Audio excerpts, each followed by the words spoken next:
you can't trust the individual. No, you should give all of that money to an institution such as a college. And we actually believe the exact opposite. So there are something like, I think, 4,500 universities in the United States, colleges and universities, and yet they all seem to have one point of view. It's pretty crazy. But what we're upset about is we actually think universities are stifling creativity. Pessimism is easy. It's the easiest thing in the world. I would love a world where like 10,000 people decide it's the cool thing to try to discover fusion or cure cancer. Sure. So it's really about freeing people and liberating them to pursue those interests. Some ideas just can't wait, and why not start now? Well, hello, everyone. It's Jim O'Shaughnessy with yet another Infinite Loops. One of my problems when I have super interesting guests on is I spend like the first 12 to 25 minutes chatting with them about other things. And then my producers ping me because I am a cat that they try to herd. And tell me, Jim, you actually have to start recording the podcast now. My guests today are Michael Gibson and Danielle Strachman, the co-founders of 1517 Fund. You know, Michael, your background kind of reads like a dossier for a thriller novel. Your father was in the intelligence service and died under questionable circumstances. You yourself were at University of Chicago and NYU for undergrad. You went on to get a PhD, or so you thought, from Oxford. Yeah. Then you decided, what the fuck am I doing this for? I got to figure out how my dad died. Applied to the CIA. That didn't work out. Yeah. I think that you and I are pretty similar in that, like, they would look at our applications and say, absolutely not. But then I love the way you put it. You decided, you know what? I'm going to be an unemployed writer in LA. You met Peter, and we'll get to that in a bit. Danielle, you also have a really fascinating background. You did a left turn out of college and decided, you know what, I'm just going to start a private tutoring company. And homeschooling community found you very, very interesting. And then you guys came together to found the 1517 Fund. So let's start out like, Michael, we are publishing or reissuing your book, Paper Belt on Fire. And 1517 actually is kind of like a jihad against the paper belt. And for those that don't know what that is, the Acela runs from Washington, D.C. all the way up to Boston. I'm sitting, by the way, in the center of the paper belt. And you guys are doing, moving mountains and kind of saying, hey, that's all wrong. We got it all wrong. So for people who don't know about 1517, just a little background of the philosophy and why you felt compelled to found the fund. Yeah, sure. Okay, yeah, I'll speak my version and you go. Yeah. I think, I called my book Paper Belt on Fire because I thought the failure of universities was on par with some of the failures in other institutions across the last 50 years. And you can look at polls and all of them speak to just how little people put trust in institutions because of their failures.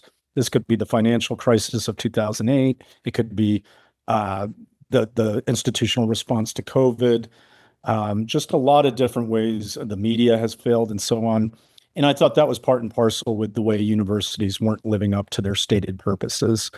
So it's, I don't know if it's interesting, but like most criticisms of the universities nowadays focus on the politics that, especially among Northern, let's say, liberal arts or Ivy League schools, they've just gone so far left that people are questioning whether these are woke madrasas, let's say. Okay, that is a criticism, but that's not where we come from. I think that is a problem. But what we're upset about and what prompted us to work on the Thiel Fellowship and what we're doing now is we actually think universities are stifling creativity. And this is very antithetical to their stated missions on their website, where they claim that they're teaching the leaders of tomorrow and so on. So with the Thiel Fellowship, it was really that some ideas can't wait. in that, in fact, the university was holding these people back. There are all sorts of bottlenecks. And then culturally, I think also it was limiting people's imagination. So whether it was the grant to get people out of school or what we do now when we make investments in dropouts, it's really about freeing people and liberating them to pursue those interests. And don't believe the hype that these universities are going to help you. Yeah, I'll add to that a little bit, because I think some of the sort of like mimetic or philosophical underpinnings of our work stems from my time working with homeschoolers and unschoolers and watching these people who were very child-led in what they did. And one of the phrases that comes up for me a lot is non-coercion. And so this isn't about forcing somebody to do something. This is about helping them to guide in what they want to do. And something that came up in our event that we had last week that, OSV participated in, our Renaissance Reimagined event for fellowship leaders, was that I think there's been a meme put out there for a long time by institutions, larger nonprofits, things like this, is that you can't trust the individual. How dare you give money to an individual person? Don't give money to your family. No, you should give all of that money to an institution such as a college, such as a group that is supposedly going to enact on this mission. And we actually believe the exact opposite, that giving to the individual has a very, very powerful outcome. And in fact, yesterday we had a very powerful outcome happen where, we helped kickstart Dylan Field's career by giving him a Thiel Fellowship grant when he was, I don't know, probably 19 at the time. He credits us with helping him to move to San Francisco and get bunk beds for him and Evan to start Figma. And yesterday, this is, something like 13 years later, he's announcing that they filed for IPO. That started by focusing on the individual and giving someone a shot. And I think there's also a lot of memes out there about young people having to wait, like what Michael said. Our theme is some ideas just can't wait. And why not start now? Why not, with 15, 17, we would do grants and investments. And it's all about asking that question of like, well, yeah, let's see what happens. Why not give someone, money to see if they can build a deep tech company or something, that could become, something that could just become massively influential in the world. There's one more thing I'd like to riff on based on what Danielle just said. I love the idea of this phrase, giving someone a shot, giving someone an opportunity. Yep. Even though they're young, even though their resume isn't as full as a tenured faculty member, because it touches on this idea that our culture is almost too obsessed with the past in the form of, okay, what credentials have you earned? What work have you done? Which recommendations do you have? If you look at the length of time it takes scientists to finally get a grant to do something nowadays, whether through the NIH or the NSF, it's like they might have to wait till they're 40 before they get their first shot at doing their own experiment. And I think that's because we're backward looking as a culture. We're always looking like, well, how do you know it's going to be good? Well, look at his resume. Whereas I think with a 20-year-old, I love this idea of giving someone a shot. They may not deserve the money in full, but what we believe is that in the future, they can earn it. Is like what they do in the intervening time in the future will retroactively make that dessert whole. It'll be like, yeah, we gave him a shot and he lived up to it. And I think we need to do that more as a society. I'm going to add one more piece to this, which is that you say that we're not backward looking enough, but I would take that to extreme. That we're like one reason why I think radical life extension is interesting is because it would give us the ability to look really way further backwards, like viscerally, than we can now. And so I think people only really look backwards to like maybe their parents, maybe their grandparents' generation. And that's kind of viscerally what we can kind of hold in our tiny brains here. But if you look really far back, people didn't go to college and people were inventing and creating and writing and doing things in the arts without an institution stamping them. So I think in some sense, we don't look backwards enough. We only look to the recent past, which I think is a huge fault. Again, you're preaching to the choir here. We agree almost entirely with everything you've just said. The idea that we look at it this way, a degree suggests competence. That's it. It suggests it. But then we also say, but what kind of person has the ability to get into fill in the blank, like Yale, Harvard, Stanford? And are they molding them in such a way? I think, Michael, you said something along the lines of what it takes to get accepted into an Ivy or Stanford or MIT gives you a certain type of person, right? Yep. And that certain type of person seems to be uniquely unqualified to be the founder of a startup. Elaborate on that for a bit. Yeah, so and this is a bit of a tangent, but I think it'll start to make clear this point is so Peter Thiel, our old boss at the Thiel Fellowship, and he's a big fan of this French literary theorist I'm a Girardian enthusiastic as well. So yeah, right. And so to boil down Girard's theory of social dynamics, he believes humans are motivated by envy. And when we start to compete with each other over rival goods, we start to become more and more alike. So it's like the more you compete, the more alike you become.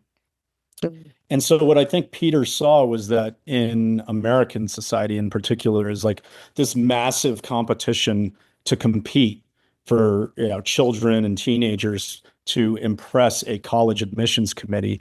That massive competition has now forced everyone to become more and more alike because they're competing for those very few scarce spots, those status position goods. And then the further twist that maybe is Thiel's ad is the more you become alike, the less unique you are. The less unique you are, the fewer new creative ideas you have.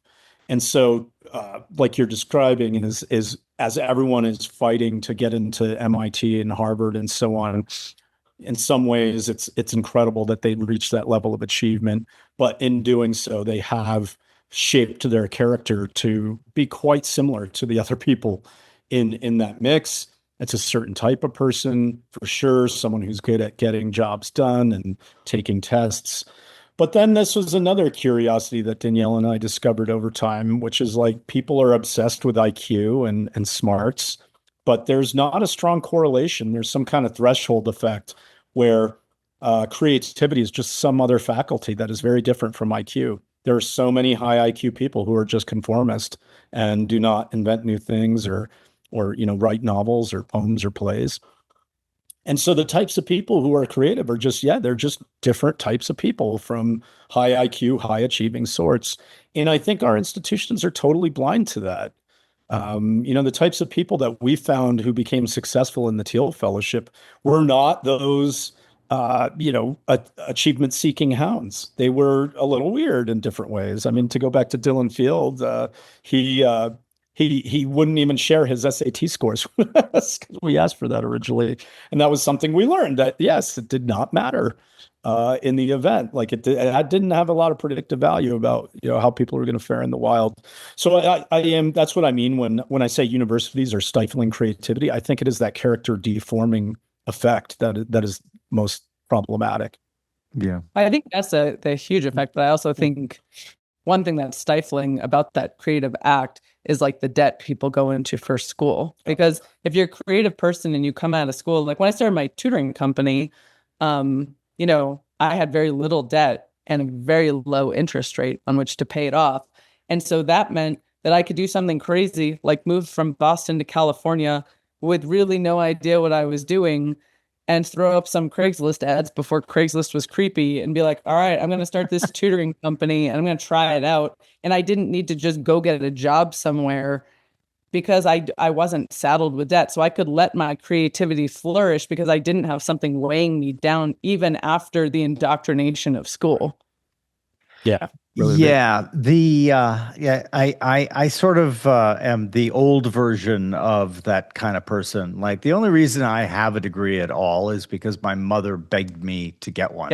Yeah. Like I thought it was the biggest waste of time. And like I was much more interested in actually doing things, starting companies, that kind of stuff. But back then in the dark ages, man, and then of course it turned out for the best, because in my highly regulated former profession of asset management, you are required to have a BA to be an asset manager. So I'm like, ooh, lucky. Thank you, Mom. But my degree in economics was completely worthless. In fact, it probably put up some roadblocks that shouldn't have been there. And I had to realize, oh, that's wrong. Oh, that's wrong too. Oh my God, everything they taught me is wrong. And persevere that way. But then there's a paradox, right? Because basically, when you look at your success, both with Thiel Fellows, but your own 1517 alumni network, it's kind of become a prestigious badge of honor in much the same way that it used to be. I went to Stanford, and it's now, hey, I got a 1517 grant. And to me, that's a paradox that brings in kind of Will Storr, I've had on the podcast, who wrote The Status Game. And he's basically maintains that playing the status game is hardwired into our human OS, right? Yeah. And his argument would be, if you play the right kind of status game, right? Like adding to the culture, adding to civilization, adding to, all of that, then that's great, but you're still playing it. How do you guys have a plan for identifying when your own brand crosses from being kind of literally the signal that's to a stifling orthodoxy? Yeah, there's a couple things that come to mind. One is when we were running the Thiel Fellowship, we were constantly reminding Thiel Fellows, hey, it's cool to be building and doing what you're doing out in the world. It's not cool to be a Thiel Fellow. It's not having a badge isn't the cool thing. It's what you're doing. And we're often reminding people of things like that. Even this morning, actually, I run a group chat that's just for Wiley makers and founders in San Francisco, and it's not 1517 oriented. It's just really anybody. And someone in the group chat today was talking about being a grantee, and then he messaged me privately, and he's like, "Hey, is that okay?" And I was like, "Listen, man, what's cool is that you're building and doing the thing you're doing, not the resources that you got from somebody to do it. So let's keep the content to what you're doing and not the resources that you received." And so it's something that we sort of struggle with, because, the Thiel Fellowship used to be called 20 under 20.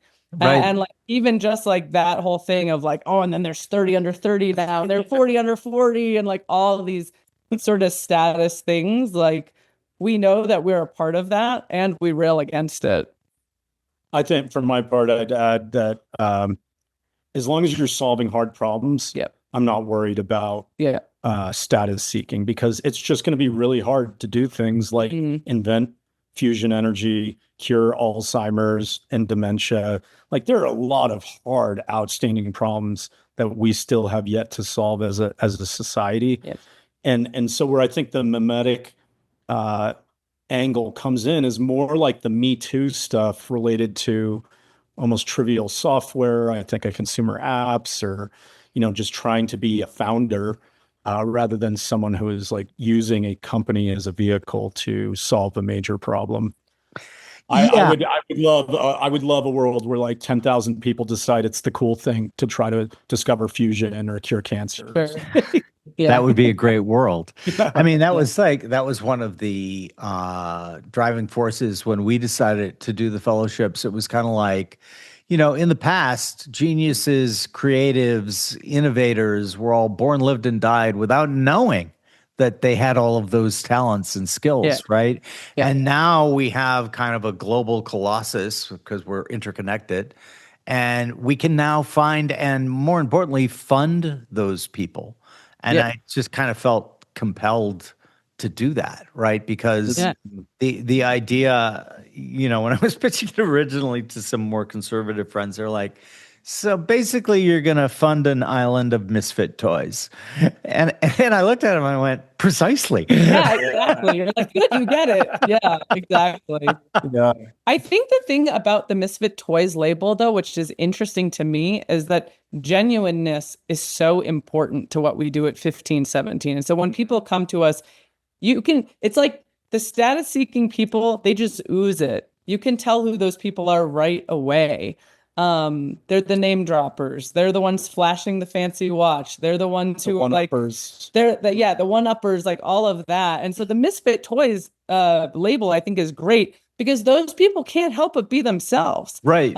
Those people are also easy to spot because it's like, wow, you are weird in all the right ways, and other people probably don't even know what to do with you, but we're here for that.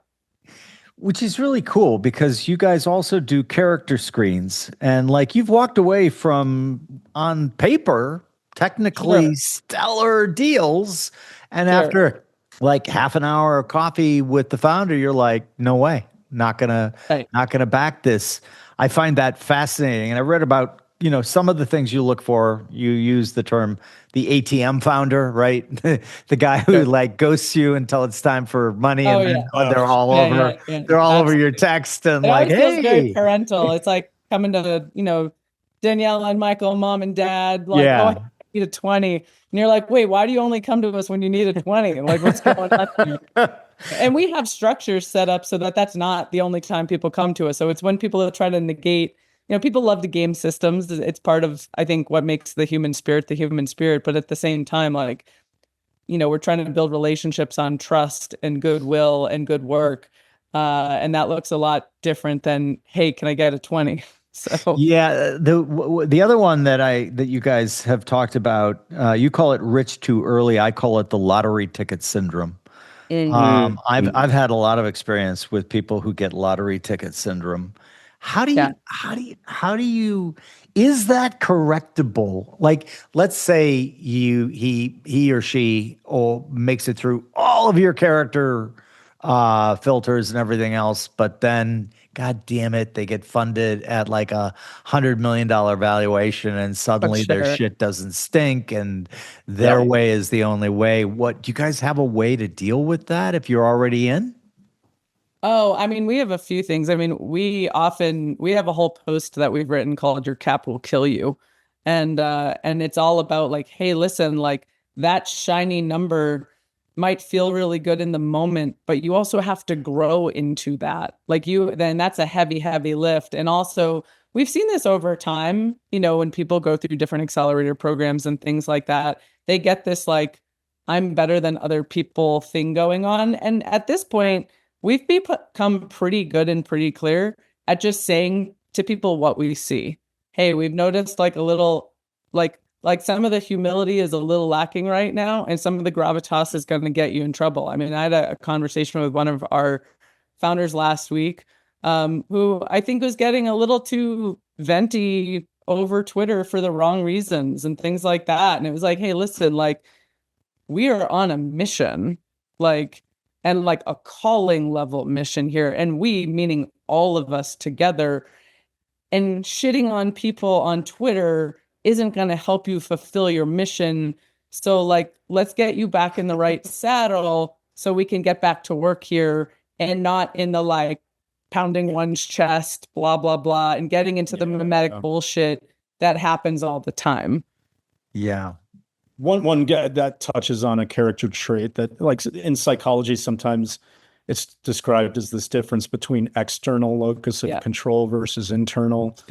And when people start looking outward to blame the world for their struggles or challenges and failures, that's a huge negative signal for us as a fund. It just, the more people take sort of that extreme ownership position, the more effective they are. It doesn't guarantee success, but it just seems to, correlate with it strongly, and it makes sense. But yeah, one of the ways people will turn out to the world and start blaming it is they'll start blaming the world of startups and VCs. It can take many different forms. Oh, look at this guy raising 10 million on dog walking app on the blockchain, and he's got nothing, and I'm working so hard down here and I get nothing. It's like, you can't do that those kinds of comparisons are killer. So yeah, we try to pay attention on the margin. I think we can help people, but sometimes I don't know. It's like its character seems to be destiny in some ways, which is why we want to try to avoid backing the founders who turn to the dark side. But it is also still true that like bad people can create good things. So we have, or sometimes we're wrong. Like Danielle and I might disagree on that character assessment. Or there's someone out there right now, we won't name names, but I think it was $1 billion company. I can't remember, but when he pitched us, to me, he felt a little manipulative. To Danielle, it felt authentic. This guy was crying in the office. I don't know. There's sometimes I feel like people might use tears as a way to hijack your empathy or something. And so I don't know. He's cruising, doing really well out there, and we disagreed on it. So it's hard to say. Yeah, it's like, and we make mistakes all the time. This game is the power laws. Like only a handful of our companies are really going to do extraordinarily well. So it's really humbling to see all the times that you're wrong. Sure. Yeah, the what's bred into the bone will out, the character question, I think, is a really legitimate one. My son has a friend who also kind of sorts along what he calls pre-fall and post-fall. And what he means by that is pretty obvious, right? Like the pre-fall haven't had the shit kicked out of them by the world, right? Yep. That's and like on Wall Street, that's a huge thing, right? And on Wall Street, they're called dead players or live players. And essentially, somebody who is post-fall, that's who you want to do business with, right? Because the world has punched them in the face so many times that they're definitely post-fall, and the character traits that might be latent, right, in the pre-fall, definitely come out. So that leads to a question of like, how do you guys deal with the maturation of a founder, right? So you had fellows that went kind of from teenage hackers to public company CEOs quickly. And what have you learned or unlearned about how to help like a 19-year-old or a 20-year-old develop like really good executive judgment at kind of warp speed? That's interesting. For me, a lot of this goes back to learning from the homeschooling community and treating each of them individually, but also giving them very specific, explicit feedback of saying like, hey, and it's not a judgment, just saying like, hey, here's what I've noticed in watching this maturation process happen. And being able to build those trusting relationships with people, because if someone doesn't trust you, they're also not going to open up about what doesn't work. So being able to be a sounding board that's not going to be reactionary, that's going to hear them out fully, that you can have a real dialogue with, and like a real Socratic dialogue with, of like, gosh, wow, this interesting, crazy thing happened. Tell me more about that. Tell me, why do you think that happened? Or what could happen in the future? We love reflective questions at 15, 17. Hey, what would you like? We just onboarded our new group of flux scientists, who are working to commercialize their research. And we had 3 of our current like science-oriented founders on a panel. And we said, hey, like all of you are doing really, really well right now. Some of you just started 18 months ago. Some of you have been doing this for a few years, even through a market downturn. Tell us what you would have told that you from 4 years ago when you first got started. And that kind of dialogue, we think, helps in building that relationship, but also just giving them the space to have that reflective time. Because I think all of us have, a hard time slowing down and taking a look and saying, gosh, what is really happening here? What is maturating? I think we also look at, in terms of predictive character traits, really big one is curiosity paired with ambition. So the people who are great at learning on their own, they're going to apply that skill to learning how to manage and how to grow into that CEO role.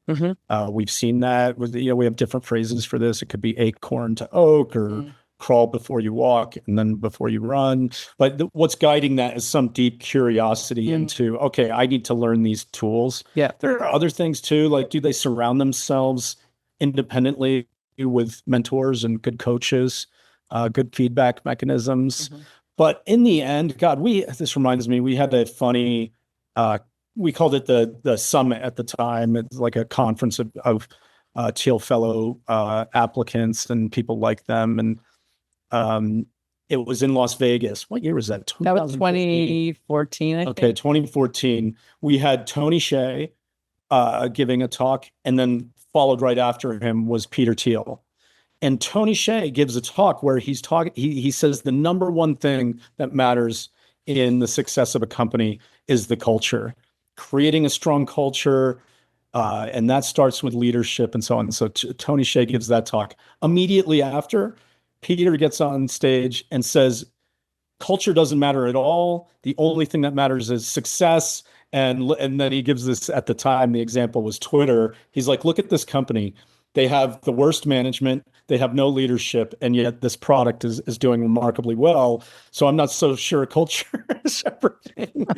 And so I've seen both sides in working with our founders, where some of these young people, an analogy we use is imagine a car race where it's no holds bar. Any kind of car can be entered into the race. And there are some people who have like really good standard NASCAR F1 cars. And they've got amazing drivers. These guys have Harvard MBAs, the CEOs and so on.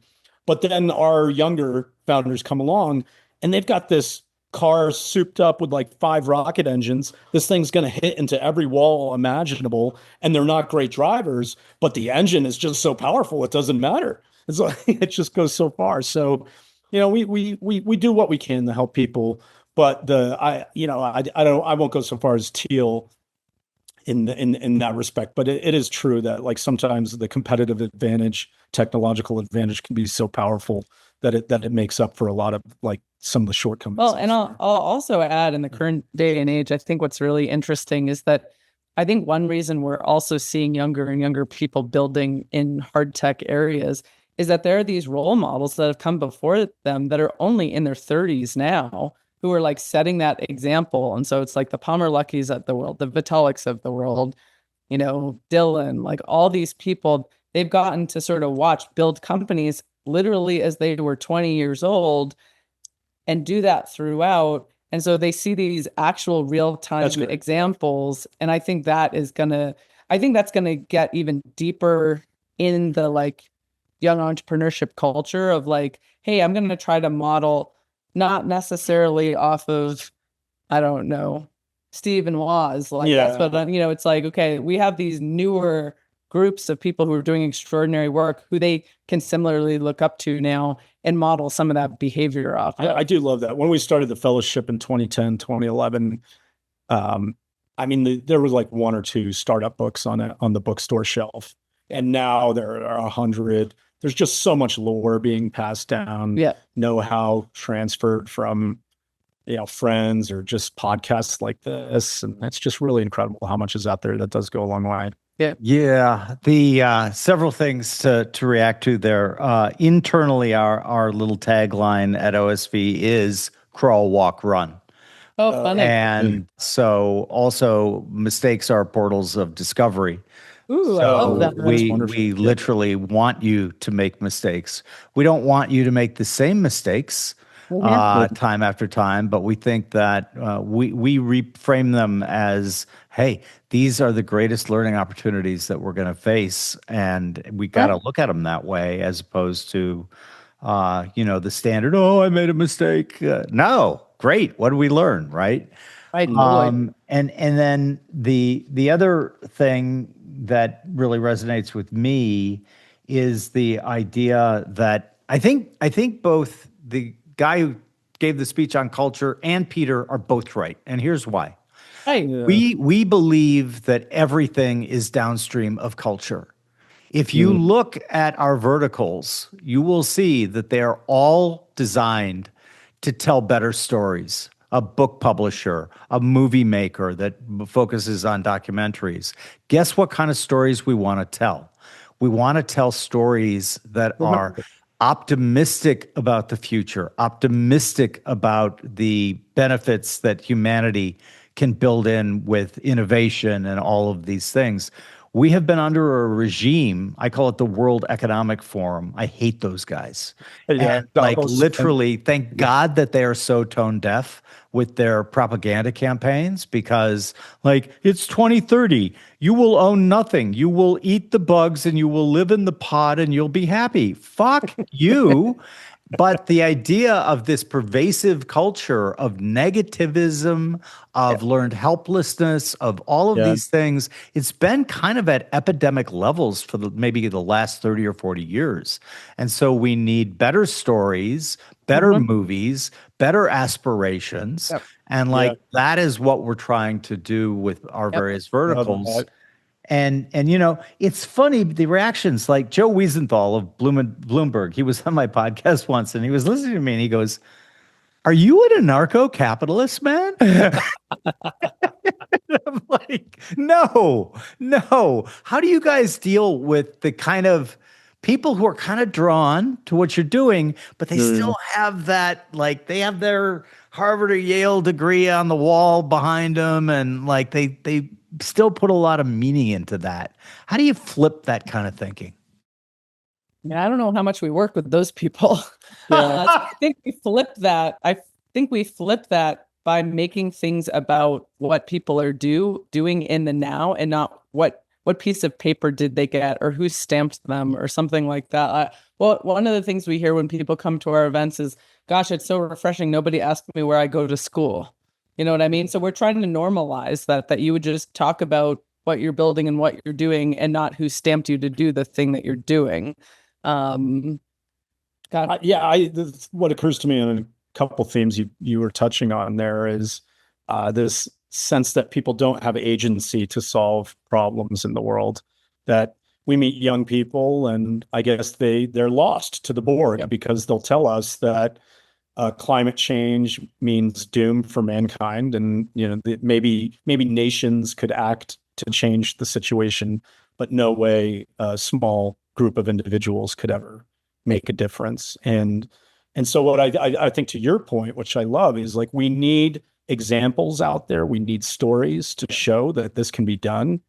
And it's not just about sometimes it's like a Mayan temple with these steps where maybe Elon Musk is at the top and okay, he is Jordan, he's going to inspire. But what we need are more people on that first and second step, just a few steps away from the beginner, that's to show the way. relatable. Yeah. Those can be really powerful. And I was saying this last week is like, we know what needs to be done. We need to cure cancer. Apparently saying that statement is not enough. We need to appeal to the non-rational part of man, the heart, the labyrinth of the heart. It's like motivating people is just a really complicated thing. And I think stories are just the most powerful way to do it. Well, and I want to touch on that for a second, because like Michael and I are children of the 80s. And so we grew up with very tech positive movies and culture. And it's interesting because I think it was so easy, because, you know, when you're swimming in the water you're in, you don't realize you're in it. And when we came up with our Flux program to support scientists to like get started on R&D and then to commercialize their work, you know, we were thinking about what to name it. We ended up, you know, we were originally going to name it the Flux Capacitor. Now we just call it Flux. And of course, this is from Back to the Future. Sure. And we had to like watch the movie again just to see like, hey, how does this hold up if we're going to name something after it? And what was really shocking and amazing to me was like, oh, wow, this is so 1517. This is like a crazy mad scientist and a 17-year-old working together to change the trajectory of the world. And like, that's what we're so about. Yep. And so to what you guys are doing in bringing culture and film forward, I think that's really, really important, because it does have the, like, only in hindsight can I see what an absolutely profound effect it had on my current, like, present and future. And so we're always making our team members watch. I love Ghostbusters. You have these academic scientists drop out to start a company to solve this ghost problem. War games, couple of teenagers. Hey, I think you guys might have a real genius. Yeah. Exactly. Like I predate you guys, so I was going from age 10 to 20 in the 1970s, which unfortunately really sucked as a decade. Let's be honest. Real downer. But I was still a young guy in the 80s and remember every one of those movies, right? Yeah. And they all had a very different theme. And I just basically when we started thinking about it, I'm like, where are all of those inspirational Right. movies, right? Yeah. Where are the inspiration? We just published this. Well, I don't have it here. A book called White Mirror, take off on Black Oh, Mirror. right. It's the change of Black Mirror, right? Which is so Right. dope. And Right. and here's what's cool. The collector's edition, which was on pre-order, only 100 copies, totally sold out in 48 hours. Oh man, amazing. Only place it was available was online. Yeah. Only place anyone was talking about it was on social media, Twitter primarily. And like I was like, this is the coolest thing in the world. That's like, Yeah. it's priced pretty high, right? Because you get a graphic novel with it, you get a drawing from the author who's also a trained artist, etc. But I talk to younger people, and have you guys heard of Todd Rose and the work he's done in the book Collective Illusions? No. Oh, I don't know that one. No. You guys, I should intro you guys to him. He's really fascinating. He wrote a book called Collective Illusions, and it's really all about this kind of thing that, thank God, we're coming off of now, but the forced conformity of thought, especially among elite universities, et cetera. And it's basically people's real beliefs versus their stated beliefs. There's never been a wider chasm, especially among young people. And they figured out, his foundation or think tank figured out a way to do polling in a way that gets to revealed preferences and beliefs, not stated preferences and beliefs. Because essentially, we've become so kind of terrified to state what we actually think, right? Yeah, right. We just like, we're living in an emperor's new clothes type environment. But his way of polling shows the actual. And what I love about it is, like, I'm an empiricist from way back, right? I was a quant. And the data is incredibly predictive. Okay, wow. I can't wait to So for example, like, what was it, 15 months before the election, his polling had Trump winning by basically a percentage point within the actual numbers. And like, you talk to anyone here in the paper belt and they would look at you like you're insane. You know, like, you got him. You're crazy, man. That's absolutely not going to happen. And yet, from politics to, our interest is less in politics and more in startups and that kind of stuff. Yeah. Also, incredible data there. So, interesting. I'll put it on. One thing we've seen change over the last really 4 to 5 years, I think that's related to this, is younger people rebelling against the stated attitudes and views of the establishment. So one person put it this way to me, is like, in the 1950s, the conformist establishment was like, these men in gray flannel suits who had pocket protectors and pouring views, and the counterculture was the bohemians and the beats and so on. But now that's flipped, where the establishment is the hippies and so on, and the counterculture now are these, and they're primarily young men, and they're in places like El Segundo, the Gundo, where they are rebelling against that. Right. So Getting married and having children is cool. Get it. I'm religious. I have an American flag in my workshop. Yeah. I lift weights, and having kids young is cool. Such a strange pendulum swing, but I'm here for it. I want to go back to what I really wanted to make a comment about, sort of like film and culture and writing. I think it's really lazy thinking when people go towards all the dystopian stuff, because it's so much easier to write about something crumbling rather than saying, hey, the positive is like, we're going to figure this out, and here's some creative ideas on how to do that. Like, it's really hard to be a Neil Stephenson type. Yeah. Like, you have to be creative and inventive in your writing, and you have to go down really deep rabbit holes. But just to say like, hey, it all ends and the star hits us and it's over, that's fucking lazy. Yeah. Like, and so I feel like creative people need to stop wanting to make like a quick buck on a movie and instead go back to being like, how do we become Spielberg?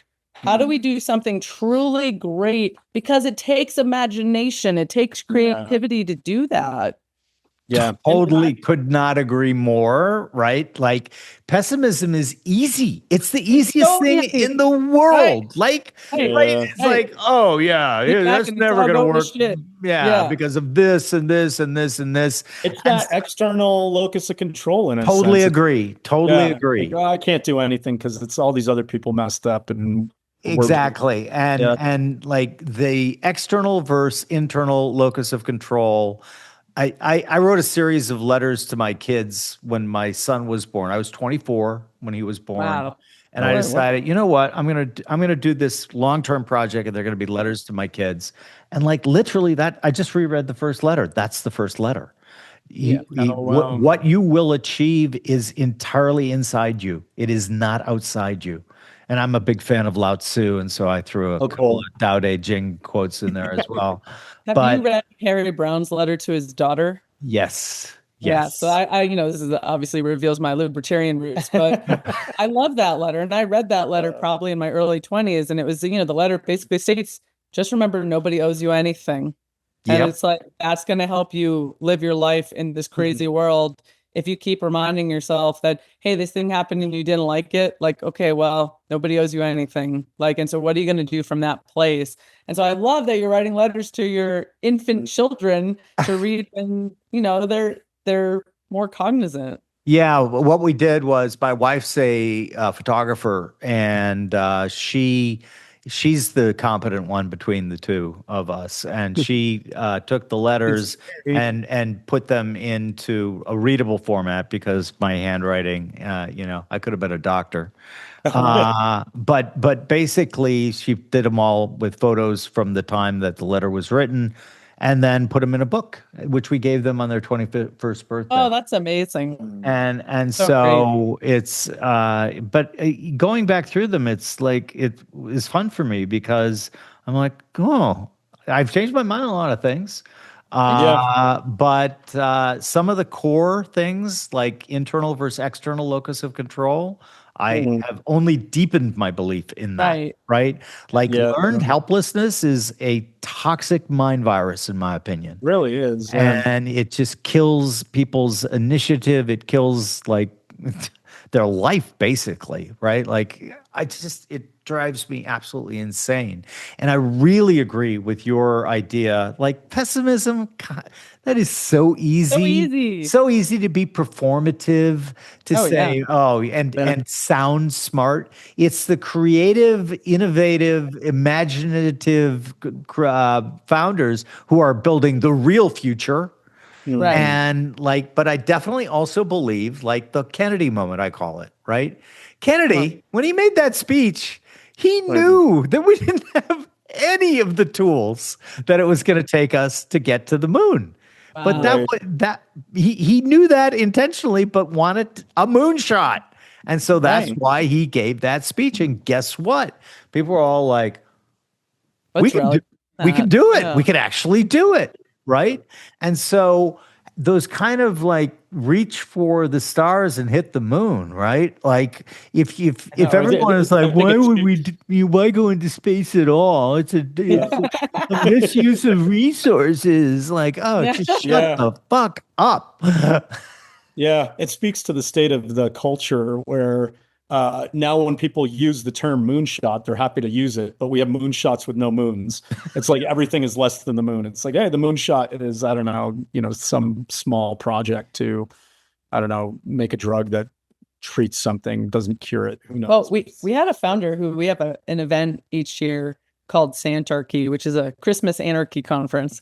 And we have people come and talk about both scientific and controversial ideas. And one of our founders came and he talked about how one thing that sort of made the moonshot and got the US rallied around that was this idea of competition of like, we're going to beat Russia. We're going to make this happen. Like, this is the space race. And this young man was interesting. I don't remember the title of his talk, but it was something like it was something like why China should take the moon. That's right. Why China should take the moon. And it was like, because it motivates Americans to do harder things. And it's like that competition is actually really good and can feed into the soul of like what you want to bring forth. So I always thought that was like really interesting, that I think it's some combination of like leadership, and putting out a vision that we can't even understand how we'd fulfill it, but also that competitive nature that we all get into of like, I'm going to get you. Like, it's going to happen. Yeah, the Tom Wolfe book, The Right Stuff, is just so fantastic because it gets into some of the motivations behind these pilots. And I think I can't remember exactly. I think it's something like a 23% chance of dying across 20 years as a pilot in the Navy. And that's not counting combat deaths. So, Vietnam or whatever at that time. Can you imagine any startup in Silicon Valley that advertised jobs that said you have a 1 in 5 chance of dying at some point due to the job? And what's crazy about these pilots is they loved it. It was like they were dying to be the best of the best, getting into the test pilot schools and then becoming astronauts. And so what motivates people to do that? It is some larger mythopoetic story about our nation and in competition with others. I mean, that's just, I think it can be such a powerful. Well, and it's funny because even one of our own companies, Marathon Fusion, is experiencing this, and they're a fusion infrastructure company. And they had put out internships at different schools, and they weren't getting that many bites. And I think one of the professors had talked to the team, and then when he messaged it to his class, he was like, this is going to be the hardest, most brutal, like, it's going to be insane, this internship. And then all of a sudden, all these people applied to it. And all the people that applied, some of them, they've ended up hiring as full-time hires. This team thought, like, gosh, we're going to have to hire PhDs for what we're doing and all this stuff. And no, it turns out that hiring like the graduate student interns has like been a huge boon in their success. All because this professor put out like, this internship is going to eat you alive. And like, they were like, oh, that's how you do it. Yeah. It's like the Shackleton ad for the people to join him on the trip. He wasn't getting anywhere until he was like, this is going to be impossible. Most of you are going to die. Right. And then suddenly they all came online.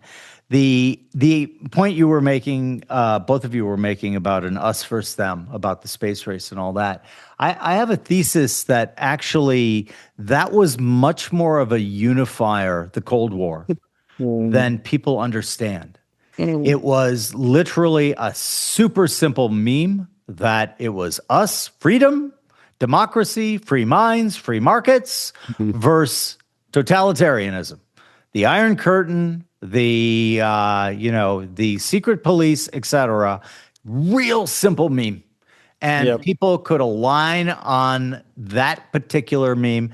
Like, if you look back, the differences between the Democrats and the Republicans on foreign policy during that period was like very little, very, very de minimis.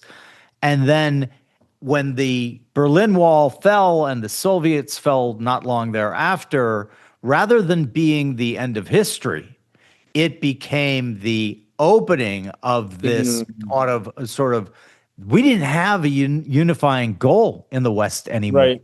Right. And so I think that's interesting. So it's like in that telling, we didn't learn the lesson of Yugoslavia in the 1990s. Exactly. The story of Yugoslavia after the wall falls, suddenly you have the reassertion of identities based on religion or ethnicity in that region that led to really, bad conflict. And so maybe the myth was that we were different.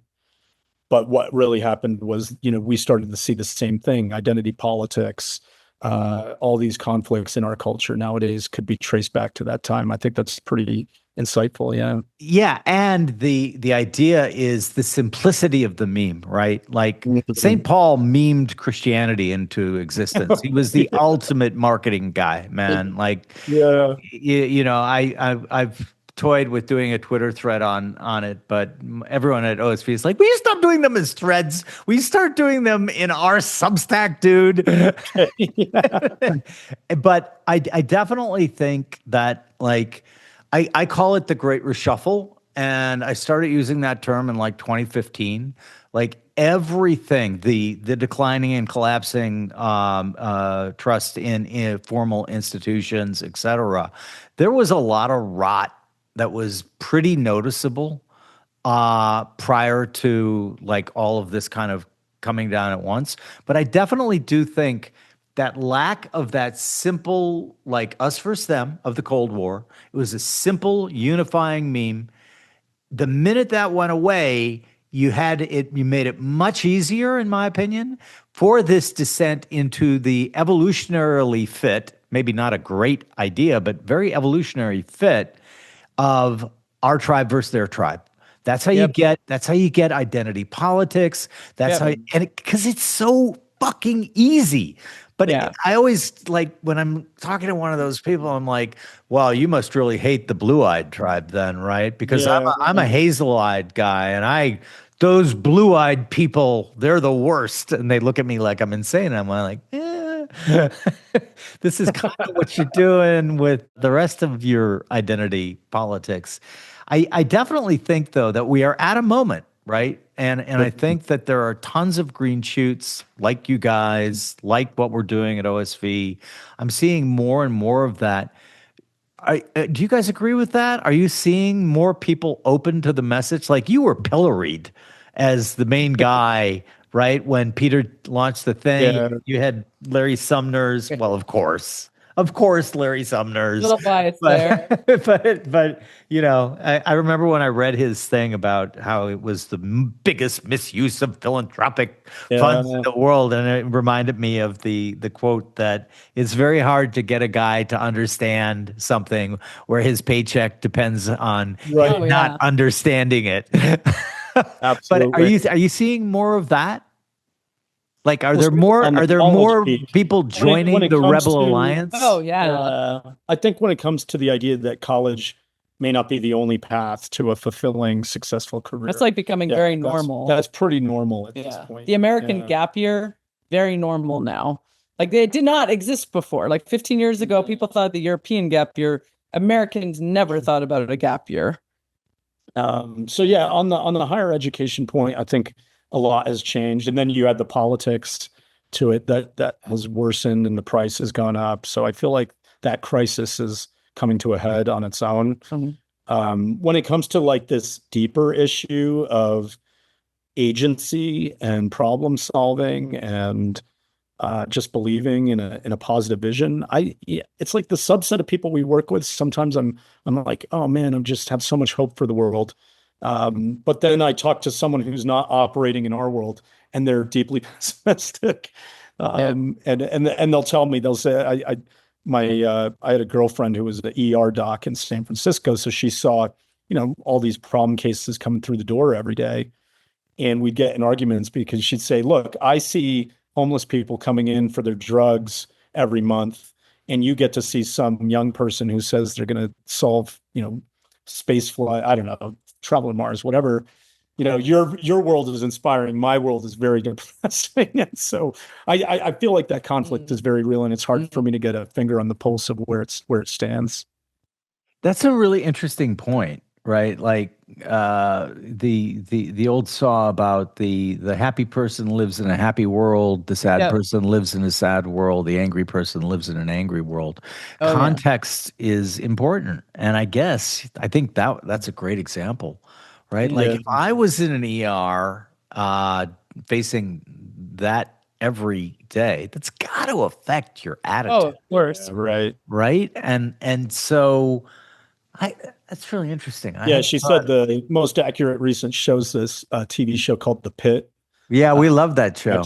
Yeah, and right, you watch that show, you're like, oh my God, how do these people make it through this day? It's absolutely true. I mean, that's like my wife and I watch. We don't watch a lot of TV, but our kids were like, you got to watch this show. You got to watch this show. Right. And we thought it was great, but But they do overcome challenges. I agree. Right. But the vibe, if you will, is a Yeah. completely, because I hadn't really put it in. That's a really great framework to look at it through, because that's kind of my day too. My day is like, I'm talking to people like you. I'm talking to young guys who are going to Right. change the world and Yeah. have these off the wall ideas. Oh, no, no, no. We're not going to use the cloud anymore. We're going to store data in plants. It's going to be the Right. forest, not the Yeah. plant. That's one of our fellows. And then we've got other ones telling me how they're going to do building everything in silica, and you're going to have your digital twin that you'll be able to do all the most heinous experiments on. Jeez. I joked, oh, we got Dr. Mengele here, but Oh just in my silica. God. But the point is, that's really true. It's Yeah. really true. Like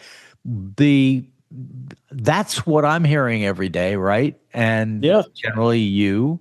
How do you think, like, one way that we're working to solve that is like publishing books like White Mirror, Well, yeah, I was just making going to say, keep movies. coming back to that storytelling, right? Is we got to get these stories out to the world.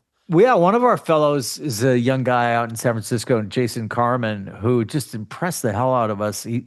Oh yeah, I've seen his stuff on X. Yeah. So speaking of the Spielberg, that Yeah. was like the first thing he said to us when he was interviewing for the fellowship was, "I want to be Spielberg. I want to be just Wow. like Spielberg."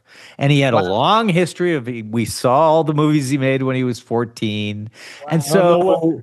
He's doing these really inspirational movies on deep Cool. tech, on hard science, all this other Yeah. stuff.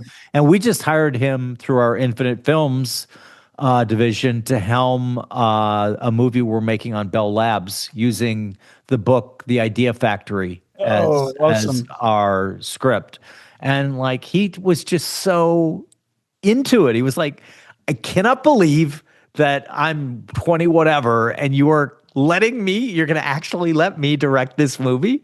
And we're like, That's awesome. you've already demonstrated your stuff. So I definitely think the whole storytelling stuff is part of it. Yep. What do you think about the whole idea? I just keep coming back to this because it worries me. And because we're very similar in our outlook, what we're trying to make the message and everything. How do we avoid let's go back to Girard, right?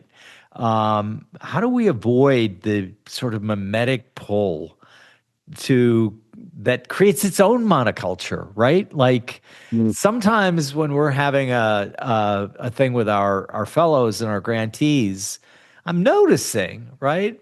A lot of them are dressing the same. They're all using the same type of computer. Like, how do you avoid unintentionally, of course, unintentionally, but creating like a monoculture of misfits, if you will? One thing that was really special about the early days of the Thiel Fellowship is that it wasn't just startup oriented. We had researchers, we had some people who were like sort of on more like the artist side of things. And it was nice because there was this diversity of thought throughout the group. And what's interesting as we've, been curating our culture with 1517 is that we've been working more with like makers and artists also. We just had a party last week that was a launch of the new fund, and we had a lot of our makers who were tech people come, but we also had our makers who were artists come. And I think being able to have these groups where it's not like, I'm an entrepreneur, I'm saving the world, get out of my way sort of thing. And like remembering like, hey, this community is doing things in very different ways with different amounts of capital, with different levels of support, and like keeping the voices really fresh in the room on like, hey, what's going on and what are your experiences is maybe a way that we can keep it from becoming this monoculture of like, startups are the best and the only thing you should do or something like that, because we don't believe that to be true. And just having your culture be something about a bigger meta thing that like startups, for example. Yeah. And then I think geography is important. I think it's like the Galapagos Islands. Darwin sees all these different species because they were separated enough to develop different attributes. And likewise, I think it is important for everything not to be Silicon Valley. Right. Or, I think Austin has to develop its culture. The Gundo it's very different from Silicon Valley. And I think that's really great. So we need some diversity in region that'll help incubate some things. I always think of reggae. It feels like reggae could not be possible today because it's just like that was a sound created on this island in the Caribbean over some period of time. And nowadays it feels like in the music industry, there's nothing like that because everything is just all to the world at once. There's no time for like a sound to develop in a region. In a region, I think. I don't know. Maybe I'm just and sort of like isolated in a way. Yeah. Like, okay, we're just really spinning on this thing. Right. Because nowadays, I think if you did come up with an interesting sound, you'd put it up on SoundCloud. Before you know it, it's playing in clubs in Europe and the US. And so everything feels more and more homogenous. So I don't know how to create more Jamaicas for reggae. It's like we need that because you're right. It's like it comes back to that point. The more alike we are, the more we'll think alike and the fewer different ideas we'll have.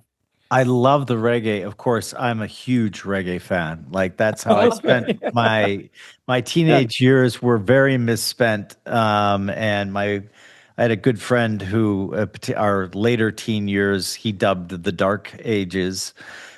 Because we were very, very naughty. Let's put it that way. Okay. But one of my summertime rituals was putting Bob Marley or Peter Tosh on the boombox and literally just lying in the pool, listening along and loving every moment of it. Met my wife because of Peter Tosh. Like literally we were at a party and they said, you should go talk to Missy. And I'm like, why? And they went, well, two things. She went to I was at the School of Foreign Service at Georgetown at the time. Okay. And she was like, she was at Foreign Service, but she also can't stop talking about Peter Tosh. And I'd just gone to a Peter Tosh concert. And it was the Peter Tosh one that got me really interested. I'm like, you love Peter Tosh? But then the first thing that she asked me about Georgetown, because I was still at Georgetown at the time, was she looked at me and she goes, does it bother you when everybody asks you, what does your daddy do? And I went, yeah, I like hate it. Yeah. I ended up falling in love with her and finishing at the University of Minnesota because, as I mentioned earlier, like I didn't give a shit where I got the degree from. That's a really interesting there's something idea. about, I mean, globalization is wonderful. Trade has brought a lot of benefits and lowered the cost of goods. But there is some issue, I think, with the homogenizing of cultures. And like, you look at the music industry, it just all, I'm a cranky old man talking about pop music, but it feels all undifferentiated. And it seems to me like it'd be really hard for a reggae scene or even like the grunge scene in Seattle, like this last gasp of rock and roll was possible, I think, because those guys were so isolated up in Seattle in their basements under gray skies and in their flannel shirts.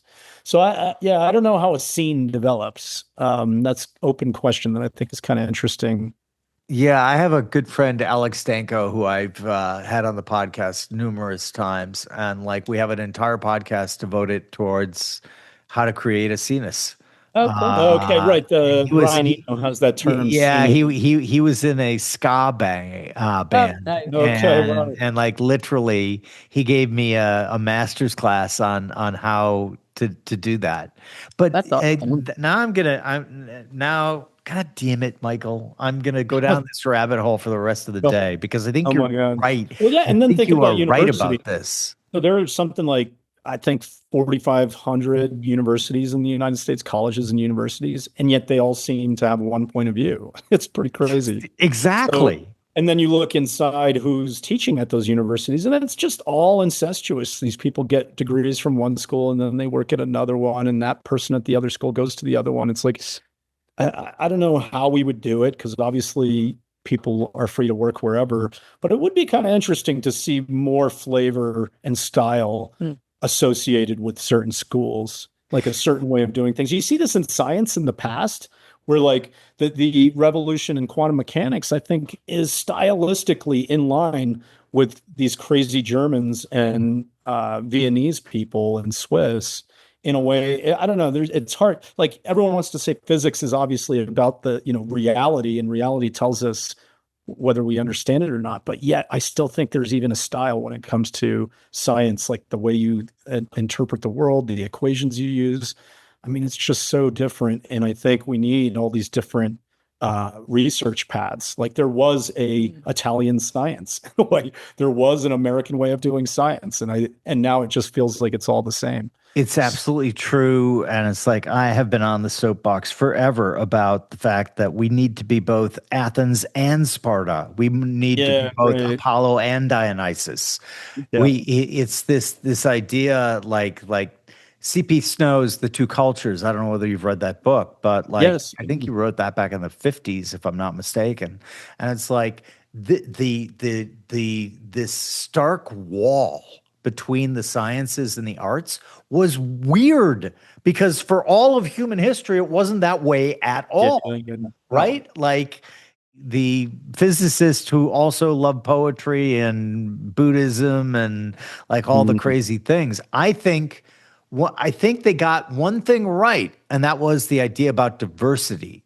But the diversity you require is cognitive diversity. It's idea diversity. It's creative diversity. And like one of the things that we did when we were setting up the fellowships was we wanted to make sure that it was not just startup, right? That we gave it to artists, that we gave it to, sculptors and thinkers and all that kind of stuff as well. And I got to tell you, at the second in-person meeting with the fellows on site here in Connecticut, we watched in real time as like a computer genius guy got a complete marketing plan from Jimmy, by the way, Jimmy Sony. Okay. They talked for like 2 hours and amazing. And he's like, I learned that I had no idea how to present my ideas. And Jimmy just helped me completely do that. And so this overlap of thinking styles and everything else, we just think it's really bearing incredibly interesting fruit. And wanna see more of it, not less, obviously. I didn't get to. I was fascinated by the whole Martin Luther idea of how you guys came up with your name, 1517. And I started wondering, like, which of his theses would be most appealing to you? And I kind of went through them, and I kind of thought, here's the ones that I thought might appeal to you, but I want you to tell me that I'm wrong. The priesthood of all believers, wizards without credentials, right? The sola scriptura, learn by doing, right? Yeah. The sola fide, invest in potential. He leveraged new media, and man, you guys are really doing the same thing. Am I getting it right, or do you have other? That's exactly it. They're all great. It's been a while since I've read his actual 95 Theses, so it should be. We should go back. We should pick out our favorites. That'd be a fun experiment. That'd be good write up too. Good content. Yeah. So I went back to them. They're pretty cool. And what I liked so much about it was the revolt. Well, basically, the printing press made his revolt a hell of a lot easier than he would have been. But then I also one thing that I do is I take anything like that I really pretty deeply believe in, and we're building our own AI, on-prem AI, because we think that the commercial AI is going to get nerfed. And we don't want our AI to be nerfed. Anyway, so one of the things that I got in the habit of doing, it's multimodal and multi-model as well, is I steelman every argument that I vehemently disagree with. And then I also do a steelman on the opposite beliefs of what I vehemently agree with. It's really interesting. Because, when I was going through your stuff, I steelmanned against you guys and in favor of you guys, and because so many of my own views are very simpatico with your own. Sure. And like one that came up that I thought was pretty interesting. Let me go to that part. Was the idea of the credentialing arbing carb credentials. One of the things they say is that a lot of these founders who might have a Thiel founder fellowship or a fellowship from you guys, or for that matter, a fellowship from us, end up hiring PhDs when the work gets hard, kind of showing, hey, like, these PhDs get hired by the founders that don't have degrees and things like that. And that one I kind of was like, that's an interesting point. How does that hit you guys? I think for me personally, and I think Michael differs from me in this, is that like I've always been about choice in education. And to me, choice means having many different choices to choose from and not just abolishing. Like if someone really wants to spend 7 years of their life in grad school, then that's what I want them to be doing. I don't want them to be doing what we're doing at 15, 17 because they thought it was cool or because they thought that was the thing to do or whatever. So I'm personally just into, hey, what is the right path for this particular person? And maybe that's founding a company, and maybe that's going through a PhD program, and also thinking about the second and third order consequences of doing these things. I think that's really important. But I don't think it's like, oh, well, now I concede that the PhD is good because our founders are choosing PhDs. I concede that choice is good. Yeah, I share your opinion. Michael, you differ? Yeah, I think we just live in a world where the vast majority of people have to pursue those paths. So if they're going to do that thing, so it stands to reason that, it's going to be hard to find people who have, let's say, PhD level knowledge in a field who, haven't studied in a school. I mean, that's why we're out there hunting for these people. But I think we're starting to see more and more that's changing. I think AI as a tutor, as a tool, we're already seeing its effects among young people where they get to the frontier in a field much quicker than in the past. They're tackling hard problems in hardware and materials and so on that in the past wasn't possible. And I think this is due to that ability to get to the frontier. Mm-hmm. So I think, like, sure, it's like it feels like it's the old technology, but we're starting to see change. And so my prediction in the future would be that we will see that level of knowledge and skill maybe authenticated in some other way. Yeah, I definitely agree with that. Like, I think Max Planck's one funeral at a time is actually happening right now.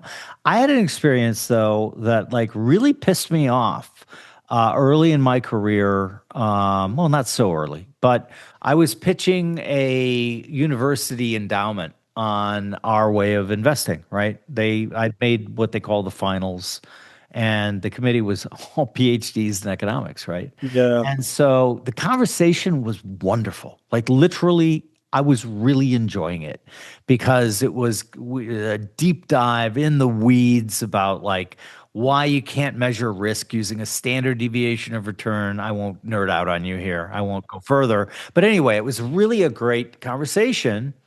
And then one of them looked at me and said, "Where did you get your PhD?"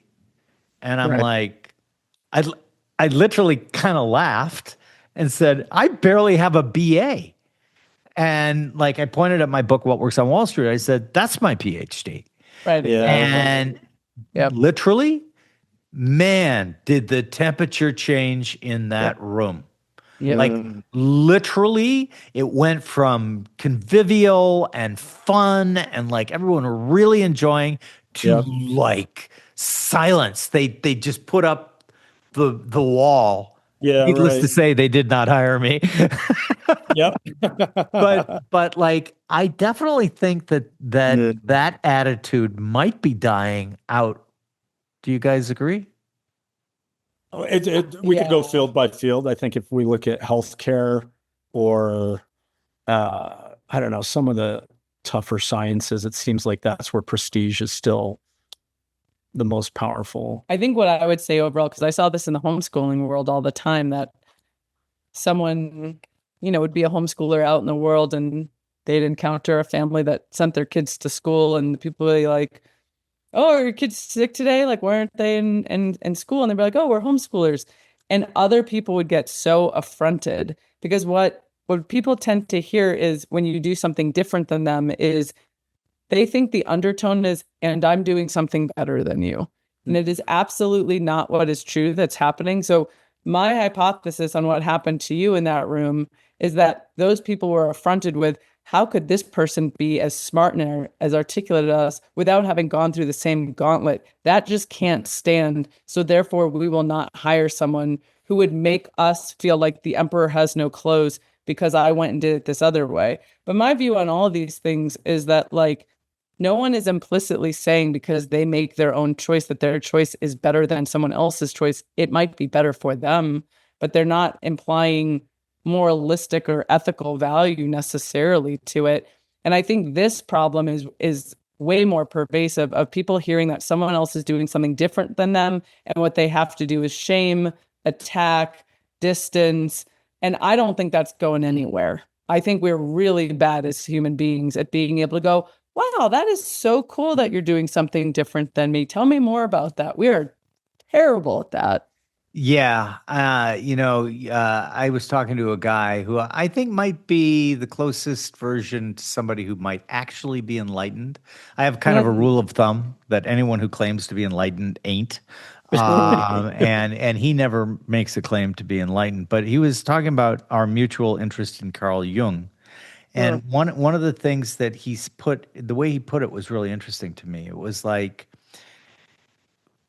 because we were talking about this, like, why do people get so pissed off by people who are like different than them? And he says to me, well, here's a story that I want you to consider. He goes, there was a psychologist dealing with a woman who'd come to see him, and she had all these anger issues, and she would complain that, my husband says that I'm dumb, or my husband says that I'm lazy. And then what he did was he said, would you get angry at me if I said that you were an ugly horse? And like her reaction was, that's insane. No, of course I wouldn't be angry if you called me an angry horse. I would wonder a little bit about your sanity, but I wouldn't get mad. And he goes, now this is the psychiatrist talking to her. That's because with every fiber of your being, you know that you are not a horse and that you are not ugly. The reason you have the reaction that you have to those criticisms is that some part of you believes that about yourself. Yep. Oh, that's very brilliant. And I'm like, wow, okay. That like really, and then you start thinking about, like all the great maxim writers, like what what annoys you the most in other people are qualities that you yourself have and are trying to hide. Always. So I think that I will, maybe like a simple policy reform that could help on this question would be if there was an authenticating body that was independent of the universities that could say whether or not someone had the requisite level of knowledge. I think that's a great idea. We're looking for, that's one of the ones that we actually have in our basket of ways to make things better. Because the other thing that's happening right now is the citadel of science, right, is still devoted to, in my opinion, unbelievably and unsupportably to materialism. And like every scientific innovation that's happened over maybe the last 30 years, particularly in physics and quantum physics, right? Like negates the very foundation of all these things that these people are still hanging their hat on. And yet that loop, right, that we talked about earlier, you can't get a grant. You can't get a grant if you're not praying in their church, right? And the whole idea of, in quotes, peer review is destroying innovative research, right? Like one of the things that we're going to do when our AI is up and running in its full and final, well, never final, but close to final form, is we're going to have it generate thousands upon thousands of null hypotheses because wow. of the way things actually work. No one's going to get a grant saying, Yeah. I think that after we approach this through the disciplined scientific method, we're going to get a null set, right? And they're going to be like, yeah, we're not giving you any money. So, but learning via negativia is like profoundly good. Yeah. Right? Sherlock Holmes, Yeah. the Hounds of Baskerville. How did he know that they knew the intruder? Because the dog didn't bark, right? Like the dog didn't bark means he knew who the intruder was, and that's learning via negativia. And so, like, we're just going to see if we can just have it generate thousands upon thousands of null hypotheses that we will auto-publish to a publicly available data set. Yeah, wow. That's think cool. that kind of stuff is One cool. thing you said that I think is important that we see when we're thinking about, character traits and founders and makers and so on is like, there's like some people are creative and they're routinely unconventional. And let's say they have 10 beliefs in their set, like those beliefs are going to have a constellation that is pretty wide and far. So it's like we've met people who believe in UFOs, but they're not working in UFOs. They're working on this. And that's the idea that matters. But the fact that they have this other crazy idea is part of that whole package. And what I think is filtered out in the process we've been discussing, whether it's getting accepted to undergrad or participating in grad school, is like very much so that, the materialist worldview, basically some soft atheism or something is pretty much, I'd say, prevalent among academic scientists. And that worries me, not because I'm interested necessarily in the truth or falsity of other views, but because I think it weeds out these thinkers who have just crazy ideas all over the place. Completely agree. And I passionately believe that if you could infer all of my beliefs about anything, right, about anything, by hearing only one of my beliefs, then I am brain dead, and I am completely like I am now sunk to just brain dead ideological adherence. And I'm not telling you anything that you're going to, like, back to Claude Shannon. We were briefly talking about him before we started recording. Like, I think Shannon's kind of cool. And one of the things that I love about him is that idea that information is what you don't expect, right? And the wonderful analogy of a political speech contains zero information. A poem can be loaded with information. And I think the same is true of people and their beliefs and belief systems and all of those things. And so I'm like, I'm far more interested in we need a philosophy of surprise. We do. We really do. Like, I love that idea. Maybe we could collaborate and come up with some kind of prize. And that'll be my next book. And there you go. Well, okay. My nannies are texting me and telling me that it's time. I am the cat that they all have to try and herd, usually because I am unemployable, and they do their very best, and sometimes I comply with them. So we are nearing our time here. Our final question is, I think, a fun one, and you each get the same question, so we're going to hear four cool things. So we're going to make you Empress and Emperor of the world for one day. You can't, first off, you can't put anyone in a re-education camp. You can't kill anyone. But what you can do is we're going to hand you a magical microphone, and you can say two things into it that are going to incept the entire population of the earth.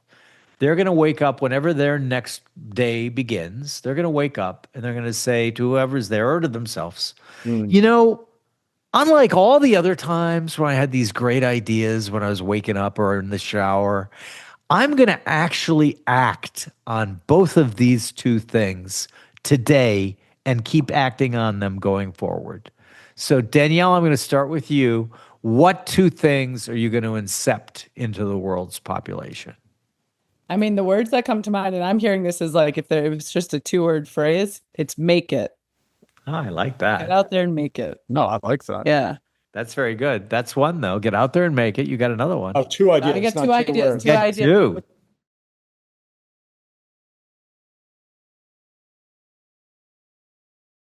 I'd also add something about urgency, like today's the day. Tempest Like fugit. don't wait. Today's the day. Carpe diem. I love Yeah. both of them. Michael, what you got?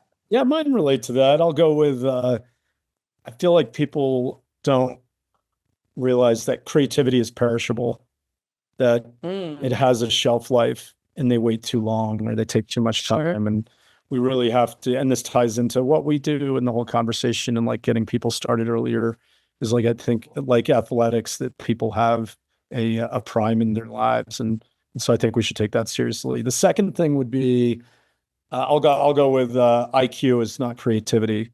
And I wish we had a way to, it's like, it's surprising to me how little we understand where new ideas come from or new art and all that. It's just so mysterious. And it's so clearly not just intelligence. So yeah. I love both of your inceptions. On the creativity one, I don't know, maybe about a dozen years ago, I made it occurred to me that I was at best a co-creator. And when I really adopted that as a belief, right?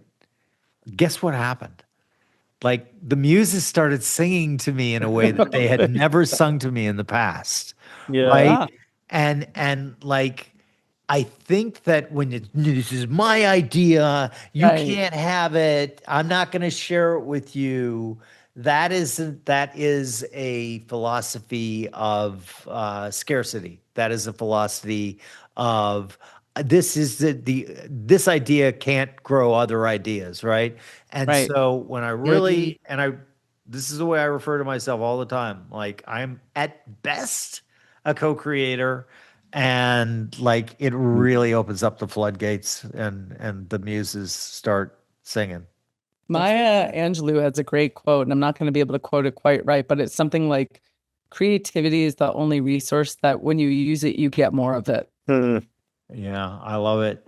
Dorothy Parker, who was a member of the Algonquin Roundtable and a real witty woman, was the cure for boredom is creativity. There is no cure for creativity. Right. Okay. Yeah. Man. Thanks so much for joining Jim. me. All right. Thank you.